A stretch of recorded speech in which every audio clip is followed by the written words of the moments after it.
দর্শক, জামাতে আমির কথা বলছেন পিরোজপুরের জনসভায়, আমরা শুনবো তার বক্তব্য সরাসরি। নির্মাণে নাম্বার 1 শাহ সিমেন্ট। জুলাই সন্তানেরা, যোদ্ধারা, লড়াকু সৈনিকেরা কোন আধিপত্যবাদ আর মেনে নেবে না।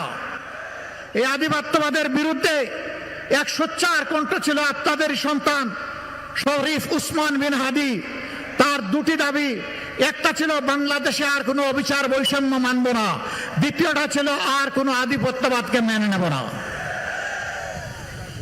যারা এর সমর্থক তারাই তাকে খুন করেছে। আপনারা কি হাদির বিচার চান?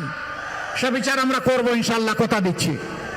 শুধু হাদির না, আবরার ফাহাদ থেকে শুরু করে আবু সাইদ, মুগ্ধ, হাদি, এই যুদ্ধে যারাই শহীদ হয়েছে ইনশাল্লাহ তাদের বিচার আমরা করব। সম্মানিত পিরোজপুরবাসী, আপনাদের কাছে একটা ভোট চাই, প্রত্যেকের একটা ভোট চাই। সেই ভোটটা হবে ন্যায় এবং ইনসাফের পক্ষে। কোন ইনসাফ?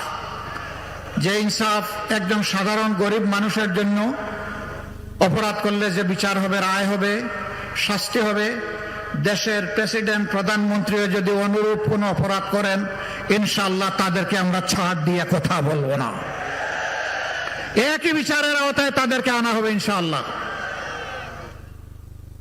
প্রিয় বাংলাদেশের 18 কোটি মানুষের সম্পদ চুরি করে বিদেশে যারা পাচার করেছে, 28 লক্ষ কোটি টাকা, আল্লাহ তাআলা এই দেশ সেবার সুযোগ দিলে ওদের মুখের বৃদ্ধি, হাত, বুকে, পেটের ভিতর থেকে তা বের করে আনা হবে ইনশাআল্লাহ।